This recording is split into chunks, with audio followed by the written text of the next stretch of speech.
started on our afternoon presentations. I hope everybody had a good lunch. There is plenty more. If you're at least a little bit hungry, come up and get yourself some more, because you got that, the snacks. That one box of subs hasn't been opened, plus we've got a sandwich with a couple of more footlongs in it, so we've got plenty. Pardon me? Well, I think we can divide it up.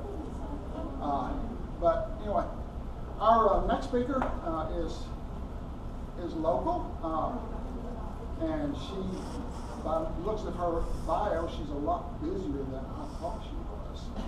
I thought she was just a busy speaker, but she's the are you a professional genealogist? A lecturer? Okay. It just doesn't say the word professional. I just assumed you are. She was a speaker at Roots Tech, and her presentation was selected to be live streamed. That's something we in Fort Worth have never delved into. I don't know anything about it. She is a past president of Dallas Genealogical Society. This is wrong. Not former vice president. Yeah, former vice president. I'm trying to read it as former past president. Former vice president of membership in Texas State Genealogical Society, and currently, tell me again what that was? Director of Development. Director of Development for Texas State Genealogical Society. Past president of Mid-Cities Genealogical Society in Euless. And is a member of the Federation of Genealogical Societies, the National Genealogical Society, and several state societies. And more. And you all have a copy of this. I think we're going to have a very interesting little presentation here. So please welcome Sandra Crowley. Good, thank you. I didn't stumble over that. No, it's spelled in Texas. It's pronounced Crowley, so it's a little difficult for people in Texas to wrap their hands around the Crowley. But I said in Texas it's Crowley, in the Northeast it's Crowley. But if you go to Ireland, where my family's from, it's Crowley. So I felt right at home there. Yes. Have you got family buried at Bear Creek? I don't know. I've actually There's a bunch of them. They're kin to me. Isham Crowley is in there, and they do come from Tennessee, and my family comes from Tennessee. There's probably a connection. It's just how far back it goes. They married into the Leaks. And I haven't found out how far back it goes yet, so I'm working on that. Is there anyone in your family that actually goes by Crowley? Yes, I have a cousin who moved to Ohio, and after years of living in Ohio, he gave up and went by Crowley. Just gave up and he gave into it. Yeah, just said, it's not worth it. So, what we're going to talk about today is something that I love to talk about, and that's about partnering with other societies and other organizations to help do different projects or different things, which should fit right into your wheelhouse, because that's what TXGenWeb has been doing for a long time. You've been partnering with other people, you've been partnering with other organizations, just to get the information that you get that you can make available to the rest of us. And USGenWeb and TXGenWeb are something that I talk about a lot when I talk to people about where to find resources, particularly people that are just getting started and don't really know where to find things for their county or where to find out much about their counties. I always say, first thing you do, go to USGenWeb and select the state that you're researching. Go there and find the county, and because you're going to find a lot of records there you might not find somewhere else. And you're going to find out a little bit more about the county, its local history. So you guys have been doing that for a long time. First, let me say that there is a handout on my website. If you go to crowleysplace.com, you'll see a link at the top of the screen that says it sometimes takes two. When you go there, you can have download either the handout, or you can download a PDF that has the slides in it as well, so you can get that information if you like it. Just don't pay any attention to the website when you're there. It's under total renovation, so there's just a skeleton site there right now because I'm working on something completely different. What we're going to do today is talk a little about what is a partnership, Why would you want to partner with another organization? How do you find the people that you want to work with? And what are some of the projects that you can do? And how do you really start and how do you implement everything? I'm not going to spend a lot of time talking about what a partnership is because I think you already know what a partnership is. You know that it's either two people or two organizations working together for a common goal. So we're not going to spend a lot of time on that. But what we are going to do is talk about the different kinds of partnerships that you can have. You can have a partnership where you just have another organization and you do joint communications. You want to exchange information. You have societies that are close to each other, and but they don't meet at the same time. They don't have conflicting goals, and they let each other's societies know what's going on. You'll see on a lot of people's websites, they have a list of upcoming events. You might have on the TXGS website, you'll go and you'll see a list of when NGS is, you'll see a list of FGS, you'll see a list of some of the partner society events. That's where you have a partnership that's based on communication. You're sharing some of your information, you're sharing with your friends. What about partnerships where you cooperate with each other for sharing your expertise and your resources? You guys do that every day because you're sharing records, you're sharing information, you're sharing people who understand those records and know what you can do with the data or know where to find more information that you don't have access to. So some of your partnerships are just like that. They're not really formal, but they're just people that you deal with on a regular basis. As you get into some of the others, then you start getting a little more jointly involved with each other. You've got coordination of resources. Now you're actually getting into, you've got a common objective. You both want to put on a particular event. You both want to host a particular speaker. Now all of a sudden you're looking at, now we're talking about getting people involved in each of your groups. You may be talking about money, you may be talking about venues, you may be talking about a lot of other things that you're going to have to try to coordinate. And that gets a little more complicated. Or you're going to collaborate on a project. Think about the Preserve the Pensions Plan. There was a common vision there to raise money to scan and digitize all of those records. And think about how many groups and individuals partnered together to make that happen. That was definitely a collaboration program that people were getting involved in. So now that we do that, who are some of the people you can partner with? Well, we automatically think of genealogical societies, historical societies, archives, libraries. I bet you anybody who's involved with the Genealogical Society is already partnering with the library because I bet the library is letting you have your meeting there. And they're probably not charging you. That is a partnership. You're also partnering with the library if you have volunteers who go in and serve at that library that can help people get started or help people with their research. You've got a partnership there. Historical societies in your cities, quite often you may have a history fair or something like that where you're working together. Colleges and universities are great to partner with, particularly if they've got collections like UTA does or like some of the others in the DFW area do. How many of you have done anything to partner with the Boy Scout organization? They have got some amazing programs they're doing. I'll tell you about one that we did in Dallas in a little bit. Or vendors are great to partner with too. Ancestry, Family Search, Find My Past, Legacy, and My Heritage are just some of the ones that will partner with you. In some cases, it's simply giving you a door prize for an event. That's one way that they are offering a partnership. In other ways, it can be more advanced. My Heritage and Ancestry are two that like to work with different organizations around the country to put on seminars in their area. And we'll talk about how one of those might work. In addition, Find My Past and My Heritage in particular are offering programs that will partner with societies to offer discounted memberships for the society members. The other thing, how many of you are partnering with Amazon Smile? You have an Amazon Smile on a website somewhere that if somebody clicks on, you get money back to your society because they link to Amazon through your website. You have a logo on your website that says, you want to buy from Amazon? Click here. Click there, sign up for your organization, and your organization gets a percentage of all the sales that are through that. So I know a lot of organizations are using Amazon Smile. It's not going to make you thousands of dollars a year, maybe.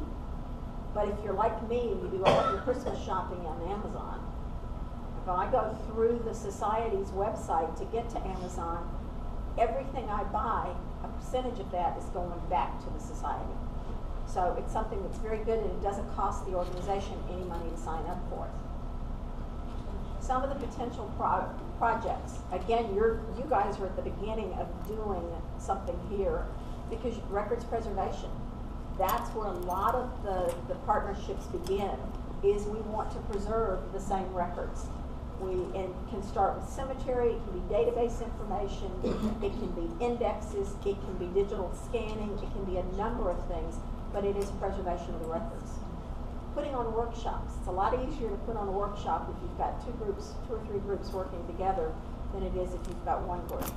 As long as you plan it right along the way. If you do your planning up front, it's much easier to work in. Lock-ins with libraries. For a while, I don't know about y'all, but I know that the Dallas Library went through a period of time when the hours were cut, budgets were cut, hours were cut, and so we stopped doing lock-ins for a while. After things started coming back to normal, we wanted to do a lock-in again. But now, we didn't have quite the staff yet to be able to do it. So the Dallas Genealogical Society said, we'll provide volunteers to help work that evening. If you can provide a couple of librarians to work, you don't have to have other librarians there, but we'll bring the food in, we'll work the night to help people do the research. Can you just let us have the facility? And it doesn't have to be till midnight. A lot of people didn't really want to come to downtown Dallas and stay till midnight. So we thought, well, how about can you stay till 9:30 or 10 p.m.? So we kept the library open on a Friday night, starting at 5:30. People could come in who had not been there during the day, who'd been at one of our seminars that DGS had that day, and they could research until about 10 o'clock that night. And that was one of the ways that we just gradually said, let's try the lock-in again. Now, one of the things that you had to do if we were going to do this is somebody had to pay for security. Because we were willing to do some of the things with DGS to provide them some support, the city said, we're willing to kick in for the security on this so that we can let you see if this is something that was beneficial. Why? Because part of the reason is they're trying to entice people to come to the downtown library. So it's to their advantage to put a little bit of skin in the game, so to speak, to say, let's see if this is worth doing it again. Since then, we've had a couple of additional lock-ins because obviously it's been well received and it worked. You can have one-day seminars in addition to the workshops. The workshops I consider is more like lab work. People bring their laptops and everybody works. The seminars, you may bring in a speaker from out of town. You can have joint membership drives, particularly if you're looking at a historical organization or if you're looking at some of the lineage societies and some of the genealogical societies. You have a meeting, you have an event that lets you both pull from your individual resources the people that are interested in your organization and yet share information and realize how much similarity there is in the kind of information and the things they'll learn by participating in both groups. You can also work together for technology programs. I know most organizations have a certain level of expertise from technology, but there may be another organization that's got technology expertise in another area. For example, I know one group that does a lot of webinars. I know another group that really would like to do webinars, but they don't have the experience level to do it. There's a great opportunity for the two groups to work together. What are some of the benefits of sharing your partnership with these other organizations? Number one, volunteers. Have trouble getting volunteers to do things?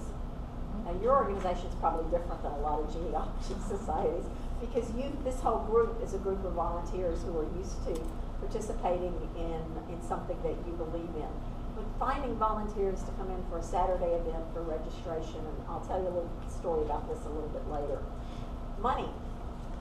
It's expensive to do some of these things, and if you get two organizations working together, it's not expensive for either one. You're able to balance those expenses. Locations. We've got the Mid-Cities is lucky enough to be able to use the Euless Public Library that has a meeting room that'll hold about 100 people. Not all libraries in the area have a room that size, so quite often we can arrange something where we can meet together.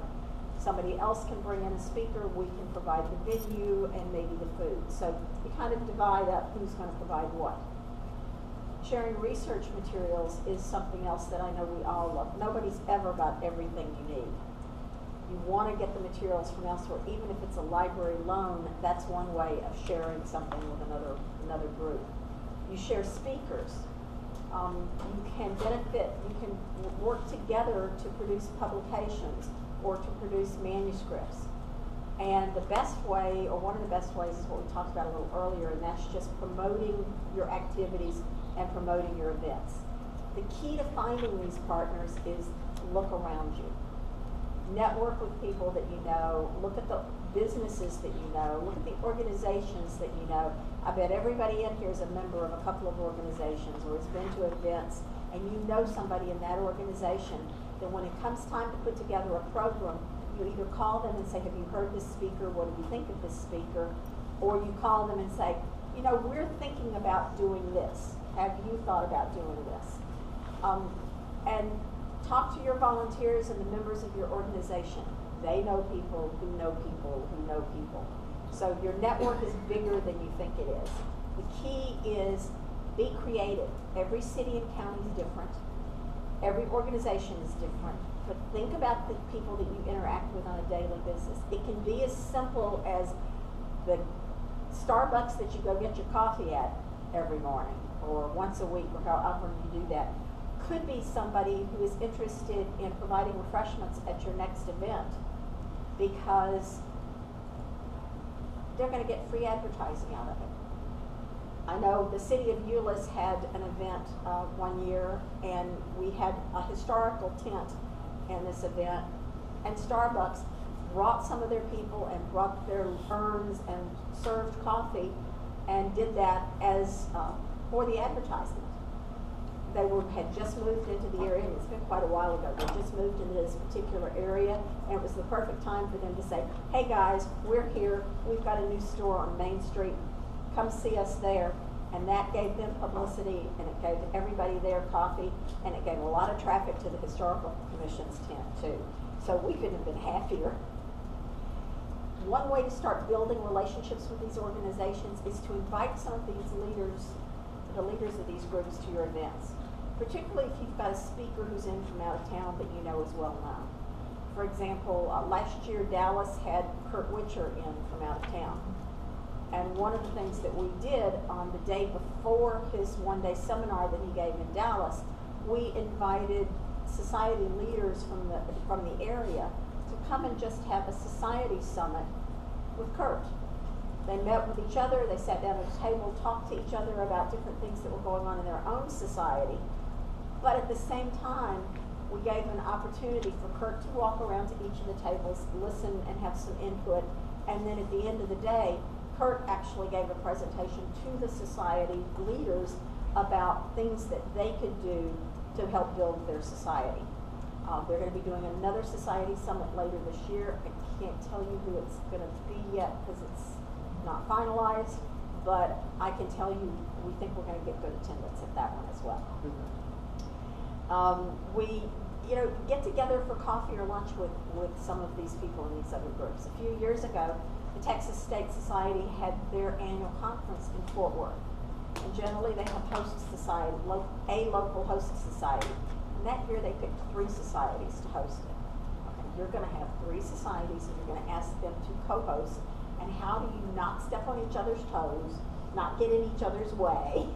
And it was Arlington, Mid-Cities, and Grand Prairie. And we're used to seeing each other a lot. But I mean, here we were working on one project over several months. So we had several meetings with the group, but then as it got closer, we decided that we wanted to get together without the rest of the TSGS team, just the societies. So we had lunch one day at Cracker Barrel and said, okay, what are we going to do for our drawing? Each of us was allowed to have a raffle. Well, we certainly didn't want to all come up with the same idea. We wanted to coordinate. You're going to do this one, I'm going to do this one, you're going to do this one. So we just got together, and we periodically continue to do that and just get together and talk to each other, sometimes even if it's just on email. What are you doing? Who do you have coming in? Trying to make sure that we don't schedule events that are going to conflict with an event that they're having. If I know that Grand Prairie is going to have an out-of-town speaker in on the first Saturday in March, then I'm probably not going to schedule a speaker to come in at the same time because we're drawing from the same audience. So we want to work together to help promote each other's events and not compete with each other, so to speak. And so far that seems to be working well for us in this area. The whole idea is be creative. Look at the guy who prints your brochures or who prints the information for you. And if you've got an event coming up where you need a syllabus printed, see if you can get him to either give you a discount or print it for free in exchange for putting an ad in that syllabus. You'd be surprised how many small businesses are very willing to do that. We're going to look at some ideas that have worked.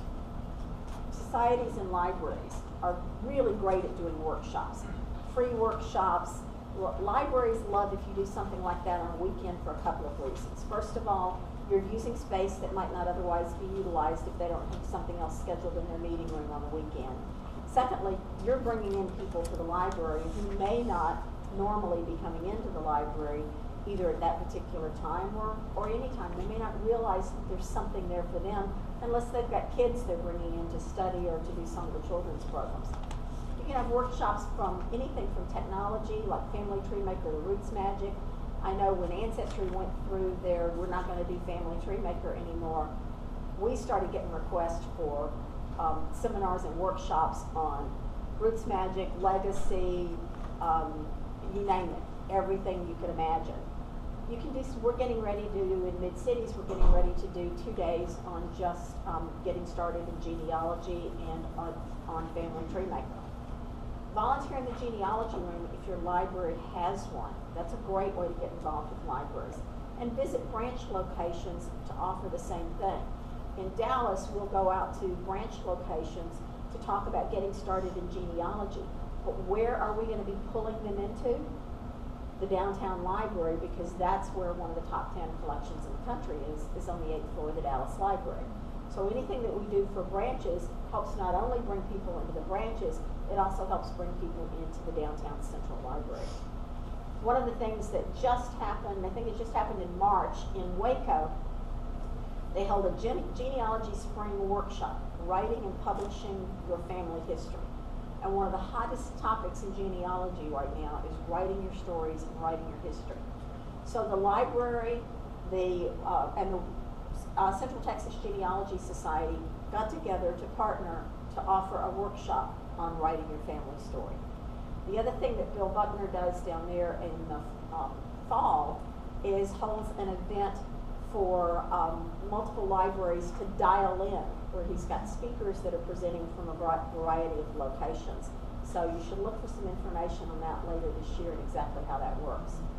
As I said earlier, you can look at lock-ins where they can do these as one or as part of an event. Now this particular one wasn't really a lock-in. These photos are from Library Day, which Dallas held on Wednesday, I think, Thursday, before the annual conference that was held in Dallas this past October. Very well attended and well received by everybody who was there. They had tours of the library. Somebody went through and explained the collection that they had, and then actually gave them time to research with lots of librarians around to help. Oh my goodness, to have just a full day to do nothing in the genealogy collection at the Dallas Library but research. Oh, those were the days. You can volunteer at the library to help other people get started in genealogy and just set aside a time. We've done that at Mid-Cities. Dallas does that on a regular basis, where you just say on this date at this time, we're going to have somebody in the genealogy room who's available to help answer your questions. Whether you do that on a regular basis, do it once a month, do it once a quarter, but set aside some time to do that. You and the library will both benefit from that. You'll get new members, and the library will get new patrons to their organization. We talked a little bit about what we were doing at the branch libraries already. Every time you do this, though, you're encouraging membership in your own organization or involvement in your own organization. In your case, you may be recruiting new volunteers to help you input more information and take on some of those counties that you don't have anybody covering right now. Also, you can look at working with the colleges locally to teach some classes. I used to teach some online genealogy classes and family tree maker classes at Tarrant County College. They were in the continuing education program. Loved doing them. They were great. You get people there that are really excited about it. You also get people that are potential recruits for other things that you're doing. And the special collection libraries, I know what Samantha talked about earlier, they have a lot of volunteer programs that you can work on getting involved in helping them digitize or helping them pull some of their collections together and index some of that information. Societies can also share speakers. How many of you have ever shared speakers with another society? There's a couple of ways that generally works. First of all, you've got two societies that are in a small area.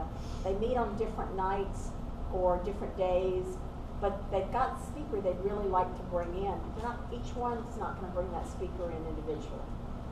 Talk to each other about setting a date in common that you can bring that speaker in. You combine them into a single meeting to do that. It gives you access to speakers you might not otherwise have access to.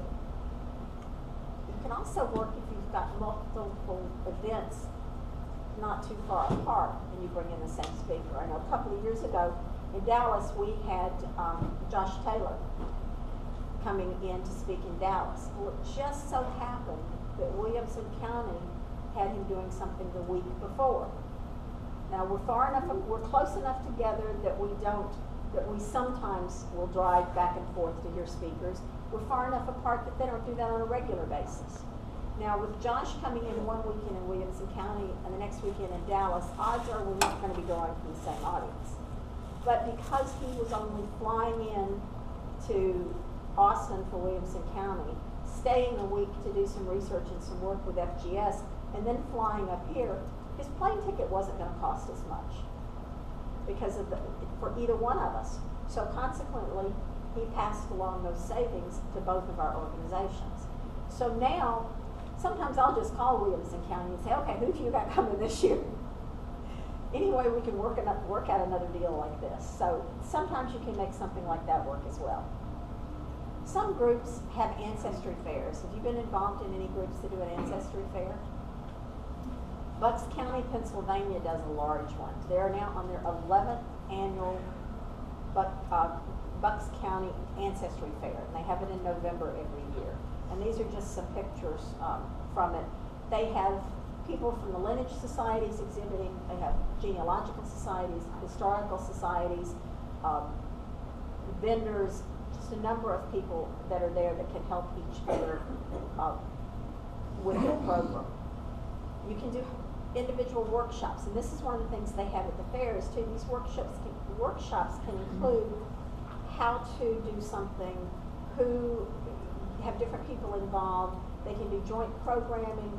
They can look for ways to research and give you a greater knowledge of your area. In this case, they're doing Pennsylvania. We could do it for Texas. Fort Worth is doing some how-to workshops in collaboration with the Fort Worth Library. They've been doing a series of beginner workshops, and they've got a complete schedule that's online. If you go, you can see week by week what the plan is for the schedule that they're doing. I talked about the genealogy fair a couple of years ago. In 2014, the Texas General Land Office and TXGS launched an event called Geneapalooza. And this was used for joint marketing and promotion. They had web links. They cross-promoted each other, did a newsletter to promote the event, had a speakers bureau. And I asked, are they going to do it this year? And no, they're not going to do it this year. And the reason is, it was originally started because there wasn't anything that focused on Texas records, and only Texas records for the entire state. There are things that the individual societies do that focus on Texas records for the region or for the local area, but nobody was looking at the whole state. This year, the Texas State Society has announced a new institute, and I'll talk more about that in a little bit too. One of the other things is going global. Who would think that you could partner and set up a global group? But there is a new organization called the International German Genealogy Partnership, and they are focused on uniting German genealogy researchers worldwide. They started planning this, I think, in about 2015. Several groups got together and just sat down and over dinner one night were brainstorming, how do we get all these groups working together?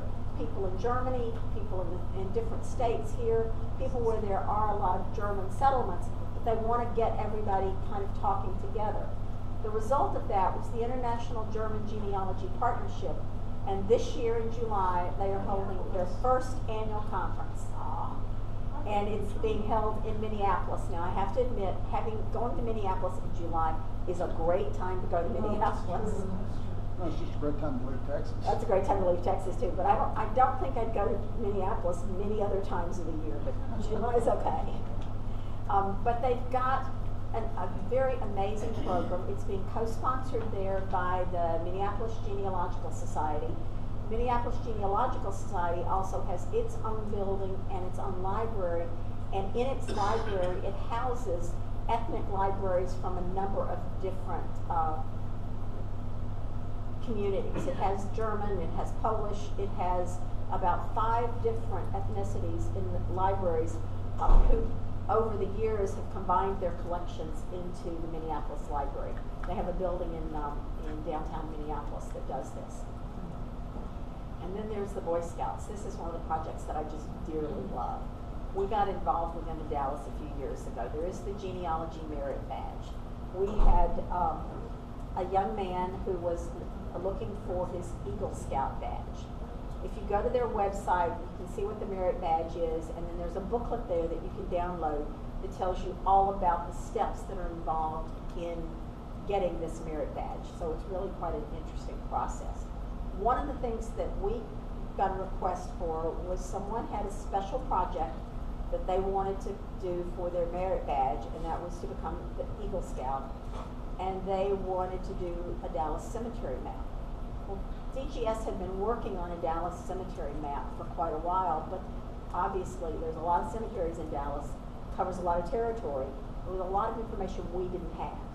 And they had selected specific cemeteries that were in the area that they were working in, that they wanted to photograph, give us some information on the location, document some of the information about the cemeteries and provide that.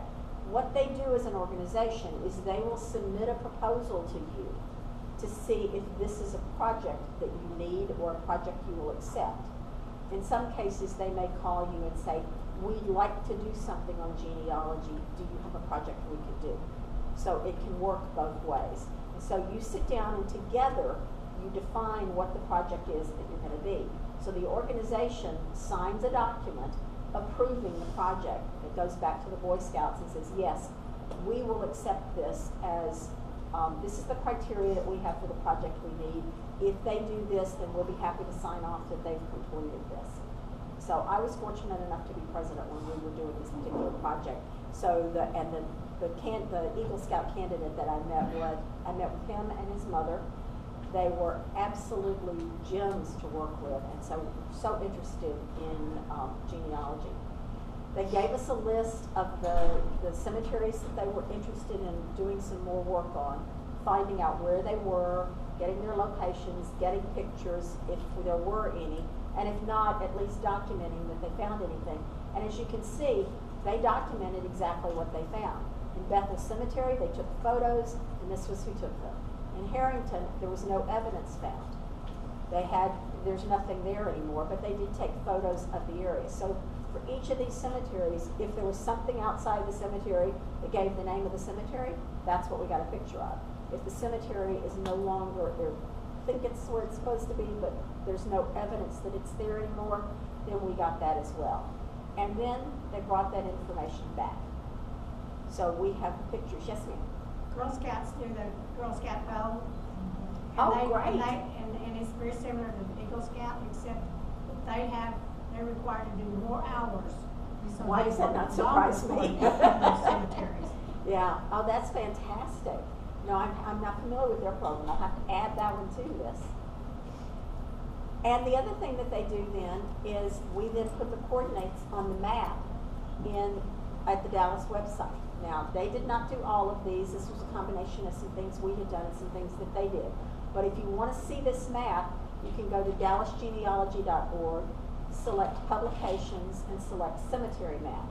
When you do, you're going to get these little blue dots. Select on that. If you hover over it, it will bring up the photograph and information about the cemetery. And if you can do the little red dots, I think those are the ones that we have in our database. We have a number of databases for cemetery information that are searchable, and they're searchable by the public. You do not need to be a member of DGS to search those databases. Where did you say go to Dallas? dallasgenealogy.org. Select publications from the top menu, and when you select publications, it'll drop down and select cemetery map. Get them to show me how to do that. Didn't want to do that for Tarrant County. Oh, sure. Yeah. State and National Society partnership programs. TXGS has long been working with partner societies to do a number of things. To do training of individuals, to help with the annual conference. They're now local host societies. Last year, Dallas was fortunate enough to be a host for the conference that was held in Dallas, downtown Dallas. We held the library day at the Dallas Public Library. We had booth space and just met a lot of people in the Dallas area. Actually got some new members out of it as well, so we highly recommend that. This year, the host society will be Clayton Library Friends, because the conference is in Houston on October 20th through 22nd. I'll do a quick plug for that. We've got Mark Lowe and Michael Lacopa coming as keynote speakers. You don't want to miss either one of those. That's going to be fun. And then also we've got the Texas Institute for Genealogical Research, which has taken the place of Geneapalooza. This is new. This is an inaugural year for that. It's going to be held May 22nd through 25th at the Thompson Conference Center in Austin. The objective of this is to spend 4 days talking about Texas research. So if you have Texas ancestors, this gives you a chance to, and most of you do, this gives you a chance to really dig deep into all of the repositories and records that are available. You can find out more information about that at txsgs.org. The registration is still open, so I think registration stays open until around May 15th, I believe. But 4 days, the speakers are Terry Flack, Kelvin Myers, Ann Mitchell, John Sellers, and Kerry Taplin. Other societies that partner with, or other state or national groups that partner with local groups, National Genealogical Society. They always have the society of the city, that's the local society in the city where their event is going to be, serves as co-host. Why are they partnering with them? They've got they're going to need a ton of volunteers, local volunteers to help them. This year it's in Raleigh, North Carolina. And so the North Carolina Genealogical Society is serving as chairs or co-chairs of committees. They're coordinating the volunteers. They're providing all the registration support. They're co-hosting evening events, which if you look at some of the evening events, I think one of the evening events is called Pig Picking. And they've got one event that's going to be at a museum. So there's a number of interesting activities through there, but who knows better how to host a local event when you're coming in for a national society than a local society. They also, the local society in this case, have put together the volunteer training video. They're the ones that are training the volunteers. Some of the information may have been, the skeleton information may have been provided by NGS, but it's the society who actually puts it together and takes it from there. And they do that every year. FGS is another one that does this every year with a host society. State and national organizations couldn't do some of the things that they're able to do for genealogists and for us as attendees at the conference if they didn't have this local organization to rely on and to partner with to help them pull together the resources and handle all of the things that they can do. This is probably one of the classic examples of a partnership. In some cases, state societies have actually created a special partnership program. Pennsylvania has the Genealogy Society of Pennsylvania's partnership program. Now, these are not just other genealogical societies across the state. These are any organization that has an interest in promoting genealogical research and in publishing joint material or looking at joint programming, anything that's going to help further genealogy and family history research. They started out with just Chester County Historical Society, Temple Urban Archives, Mount Moriah Cemetery, and National Archives in Mid-Atlantic region. That was kind of what started it for the joint program. The whole idea is to expand the knowledge of things that they can offer in Pennsylvania. And they recognized early on that this was something that they could do together. Some of the things that they've done, some of their projects, have been cemetery preservation, conferences and lectures, indexing church and cemetery records that they now keep in an online members-only section. They do field trips. You can learn a lot more on their website about some of the things that they offer. But they actually have a published manual and a logo for the Genealogical Society of Pennsylvania's Partners Program. And these are just some of their participating partners. The Wayne County Historical Society, the Atlantic Heritage Center. You can see just this different logos. These are all of the different people who participate in some way throughout the year in helping promote knowledge of Pennsylvania research for the state of Pennsylvania. Some of the benefits are they get a newsletter, they do event promotion, help digitize things, they publish an events calendar. It's just another way of getting all of that information out.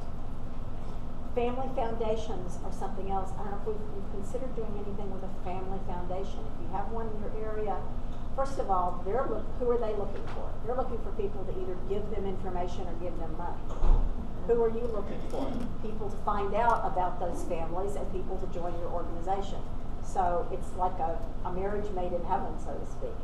There is a Keenan Research Center in Atlanta that has 4,000 volumes regarding genealogy and family history of the American Southeast. They endow different collections to do this. They have a public archives and research facility. And I, for one, when I was doing research on this, didn't know that, and my family used to live in Atlanta. So, you're continuing to find new information and new ways you can get this information. There are family societies, in this case, descendants of William Stroker, have donated a large gift to the Keenan Research Center for the purchase of microfilm scanners for the patrons. The family was in that area, so in this case, the Family Foundation and another family society have worked together to provide equipment for each other, so that now the Strother family has the information, the Keenan Research family has the equipment that they can use to look at the information, and now they both benefit from that partnership.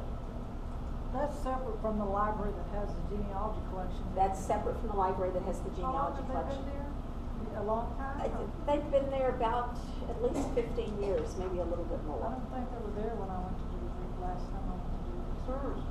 I think when I was looking through the information, now I will tell you, Keenan was housed within another library before they went off on their own. So that could be where they were at that time. So. I think Because they started out within a library. It became as they got an endowment that they were able to move out on their own.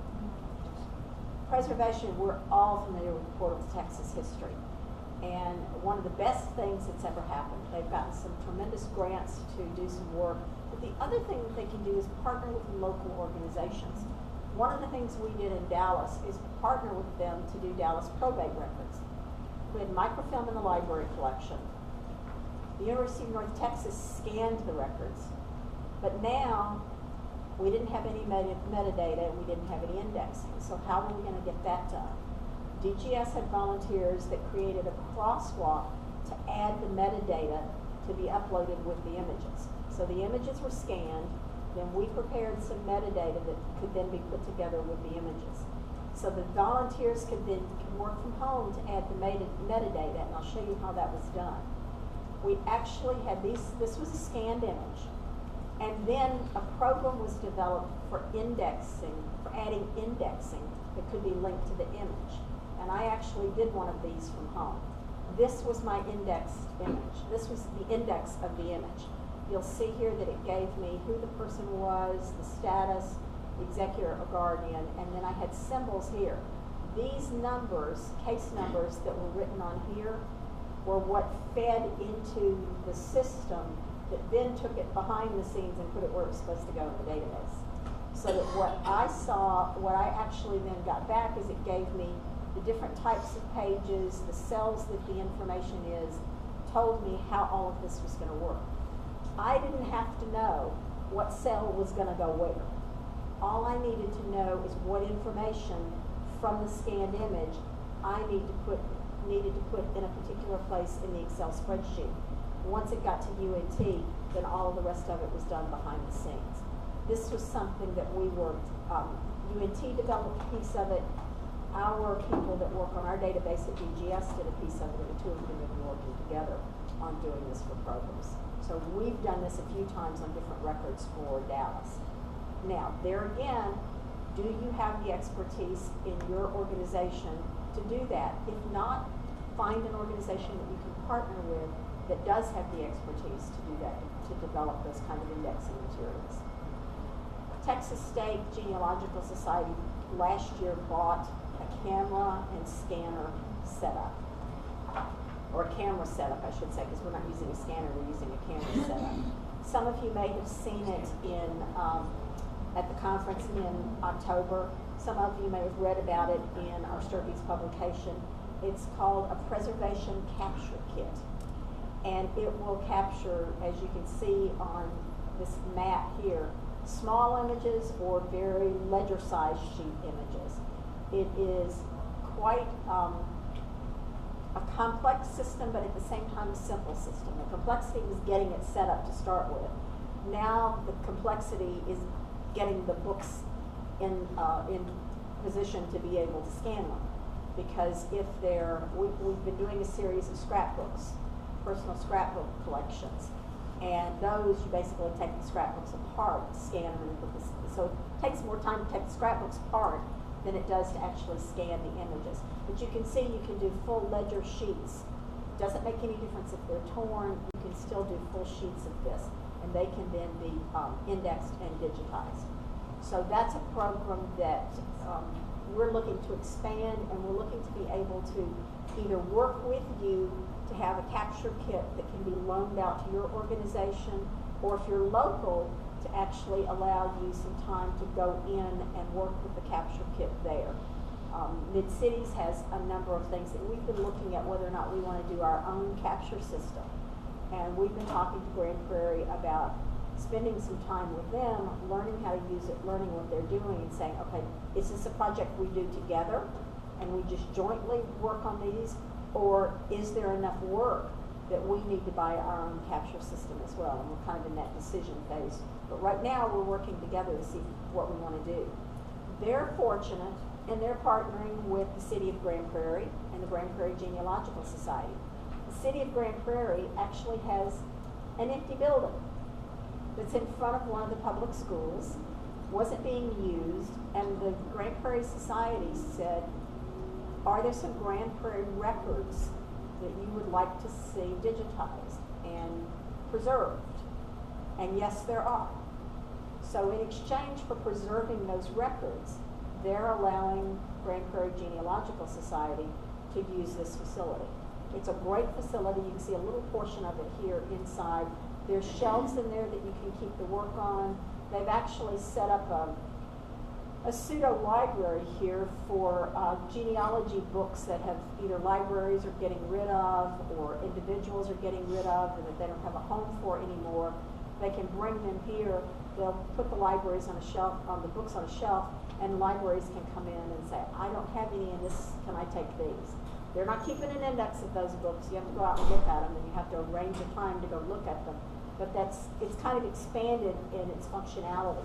The other thing that we've done since it's been there is we had a need with the Texas State Society to house our first and second volume family histories and to have a distribution point for them. Well, we now have access to this building. We have a society that for a little bit of extra income is willing to handle the distribution of them. It's a win-win for all of us. So we're just creating partnerships all over the place these days. So they're taking on that. I think of this group as one of the largest volunteer and partner organizations in genealogy, if not the first that we had. And that is GenWeb and by extension TXGenWeb that has volunteers working together to provide access. This is something that I talk about in just about every presentation I do on resources that you could have. What about vendors and states? What can they do? Vendors offer membership programs. I mentioned earlier, Find My Past and My Heritage will offer programs to organizations and say, you can offer discounts to your members for a select period of time. What does that do? That helps you helps you use it for member recruitment. You can have individuals who may be thinking about joining your organization. They haven't decided or not, but oh, by the way, you can get My Heritage for X percentage discount within this period of time if you become a member of this organization. So both offer those opportunities. Probably one of the biggest opportunities, one of the hardest and most challenging, was in 2013 when Mid-Cities did Ancestry Day. I don't know how many of you have seen ads for Ancestry Day over the years at different places. They generally are very selective in the cities that they pick. They only do a certain number every year. My Heritage is interested in doing some of these types of things as well. We had, I don't know if I would consider it good or bad, that several of our group went to Oklahoma City when they were doing an Ancestry Day. And they loved it. They got a lot of information out of it. But some of our board members were there, and they were counting the heads of people that were in that room. And they were, in their mind, calculating, okay, they had X number of people here, and we paid X amount of money. Wow. That's a lot of money, you know, that the local organization made by doing this. So they brought that back to us, but it's also a lot of work. The plan. The agreement is that Ancestry provides the speakers. They pay for their travel, they pay for their hotel, they provide the content and give us a master handout. They promote using their mailing list one time. That in itself may be worth it. But they'll promote using their mailing list to the surrounding area.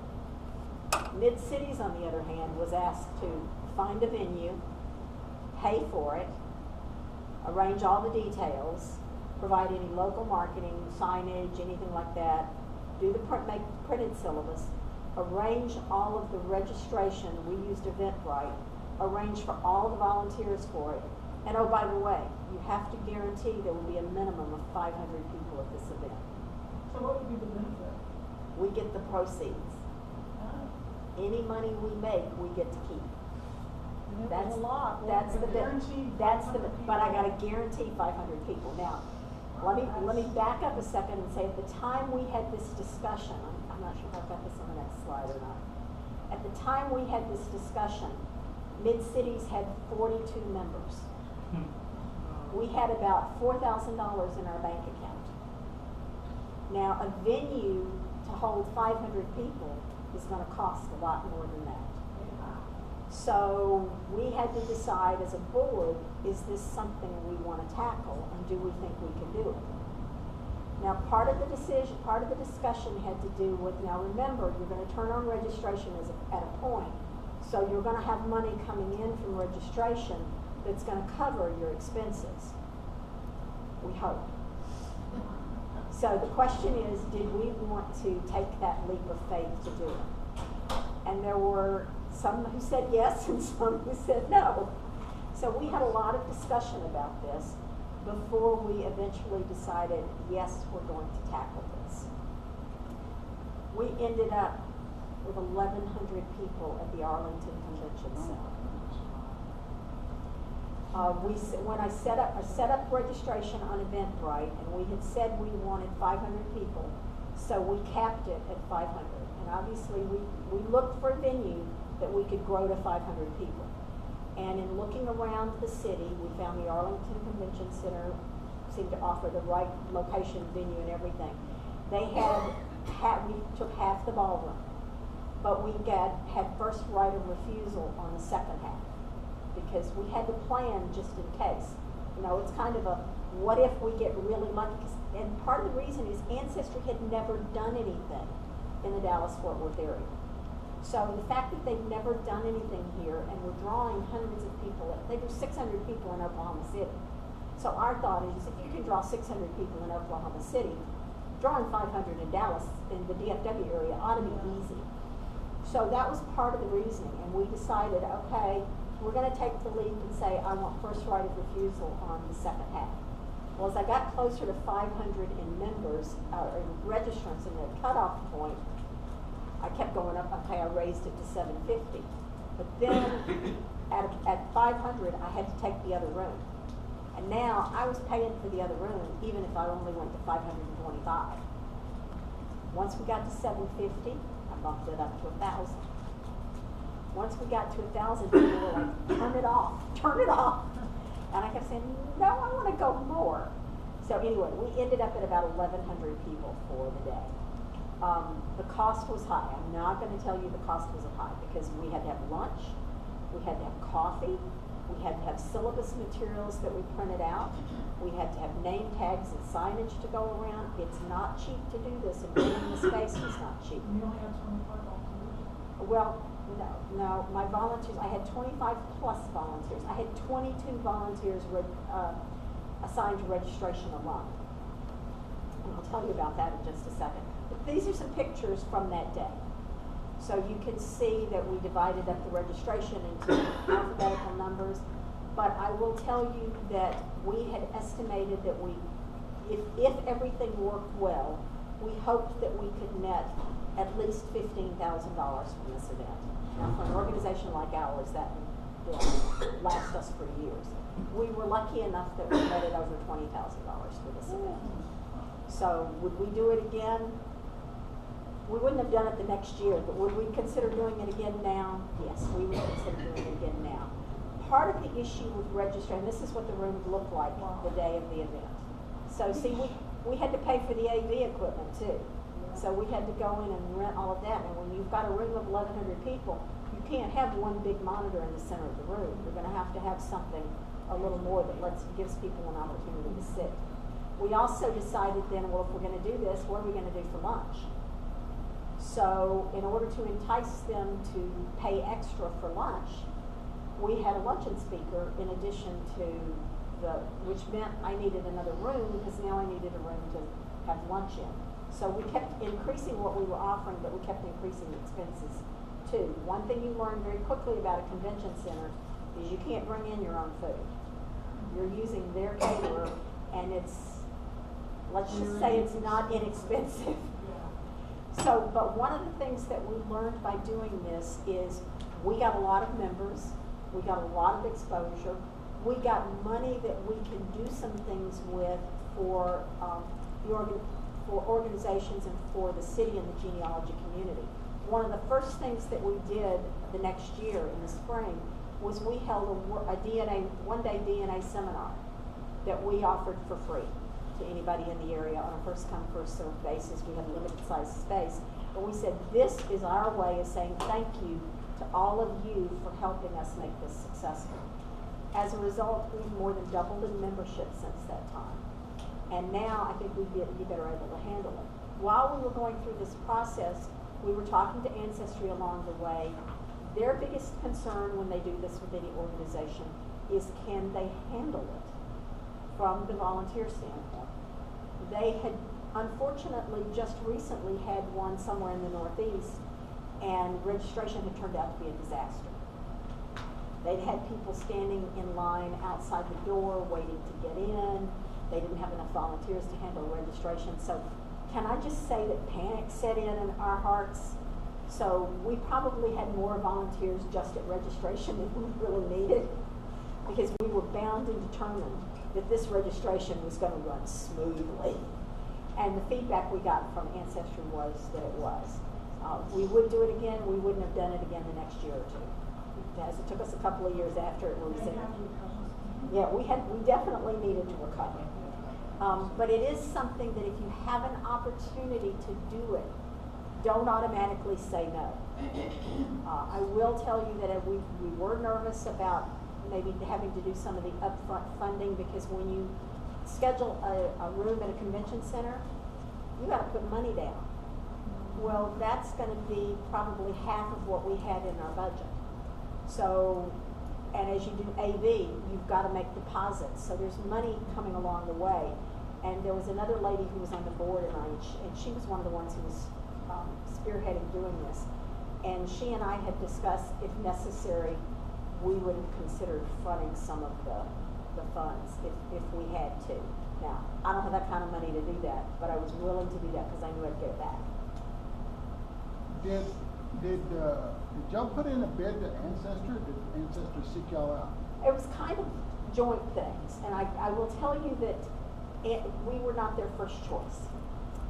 They had approached Austin. They wanted to do something in Texas. This is the thing.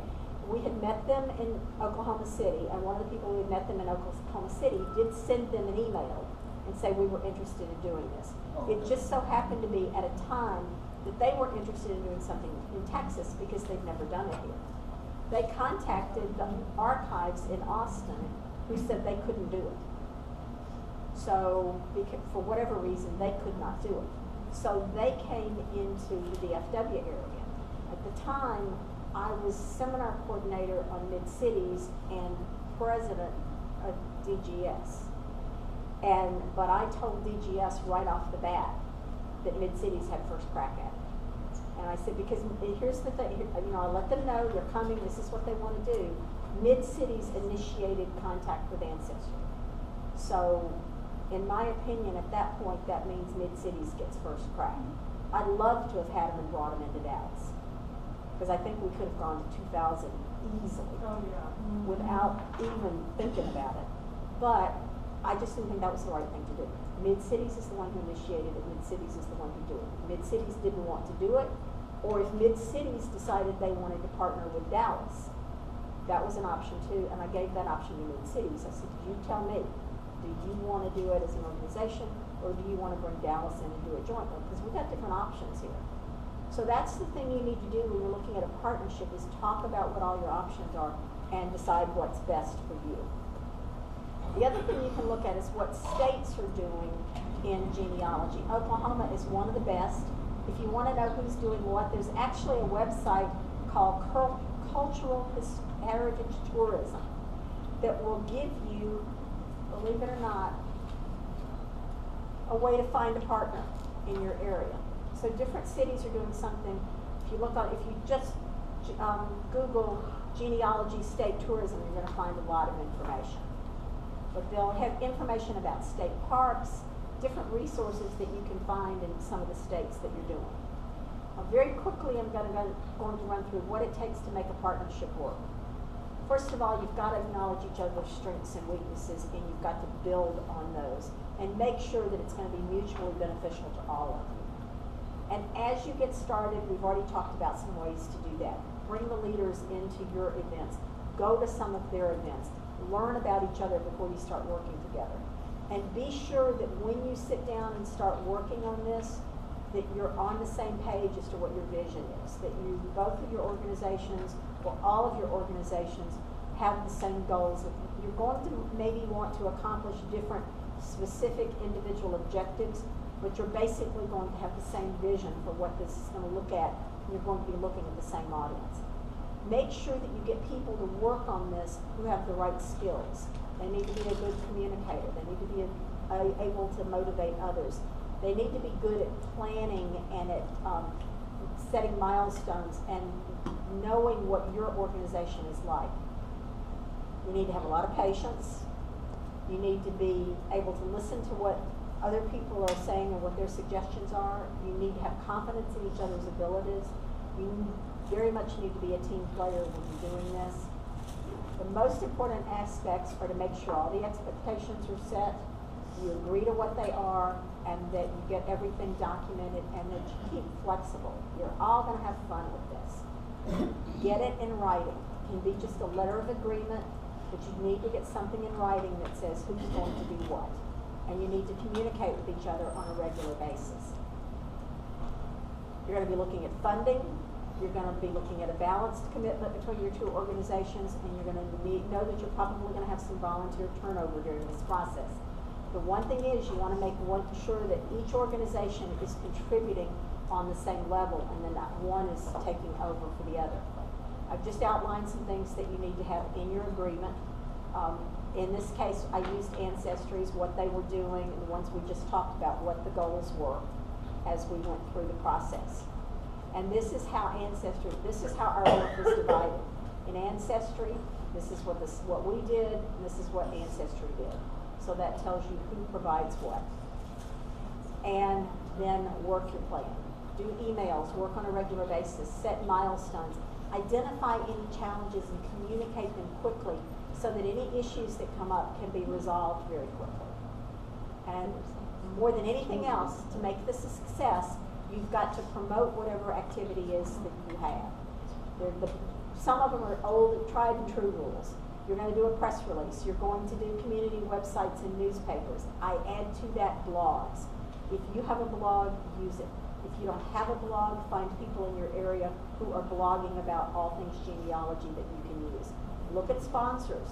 Find somebody who's going to come in and sponsor your opening dinner or sponsor your lunch or sponsor your coffee.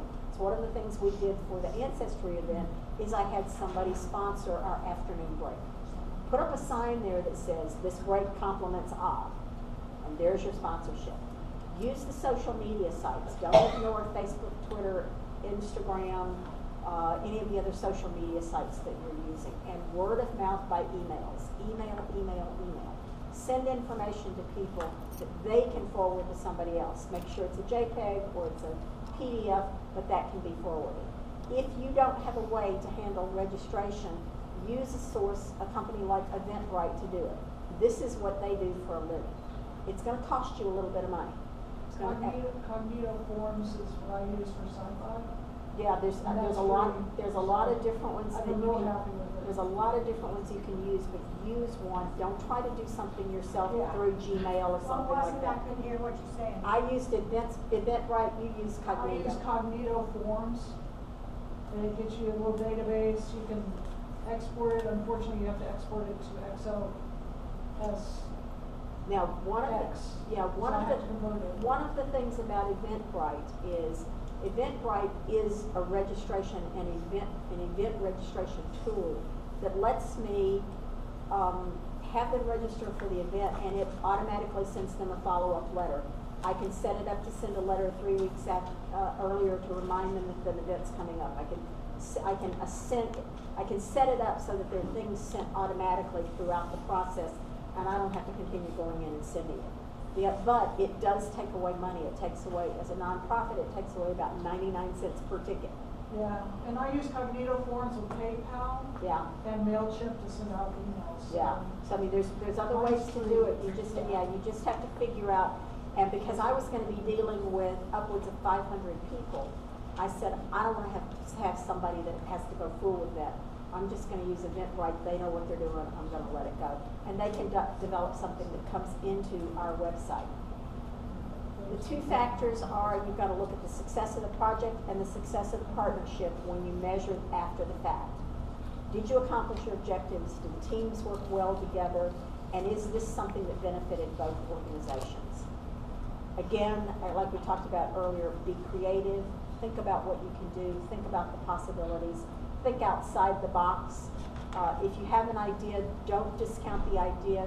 It could just be something that's going to work and is going to reap rewards for you. We were lucky enough to make enough money with what we did with Ancestry that it built our membership to such a level that my membership now sustains my ongoing operating expenses, and we're able to use this other money to bring in other people to do some of the events and activities we want done and to do some preservations. Again, this information is on my website. You can find it there. You can email me if I have questions. My email is on that too. And that's kind of in a nutshell how you partner and some of the things you can do with an organization. There's lots of opportunities out there.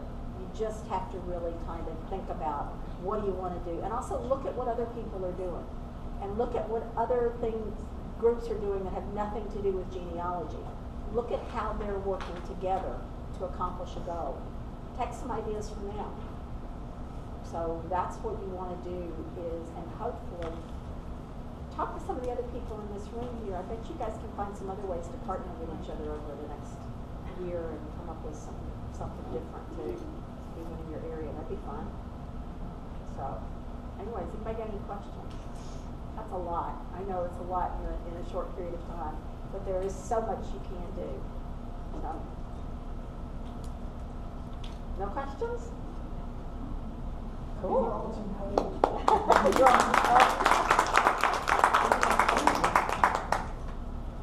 Sandra, I don't know if you said it, I know I saw something in the handout about the webinars, but recently the County Genealogical Society decided to have a webinar with Randy Whiting to do DNA. Yes. Well, since I've moved to Corsicana, I can't get to the meetings anymore, and we have a lot of out-of-state members, but our membership has dwindled because a lot of people joined Dallas and so forth because they meet on Wednesday night. So yeah, we got the newsletter out, we got everything posted about it, put things out and sent it to our 2 different mailing lists. And it made the out-of-town and out-of-state members felt like a part. We had a few people who lived there that had moved off, and people just raved about it. And they had good attendance that night, and quite a few people, the slots we had on the webinar. yeah. A lot of societies and organizations are starting to do webinars more and more. Either they're at a meeting, they're showing a webinar, which people can access either from in the room or from home, or they're doing webinars that they're putting on their website. It was pretty cool. Yeah. Fun. I was like all excited, so I put a message on there to be like, I'll be sure to say this. And then two, 3 people emailed me about it. Yeah, no, that's a great way now to begin to do. I think more organizations are going to do that.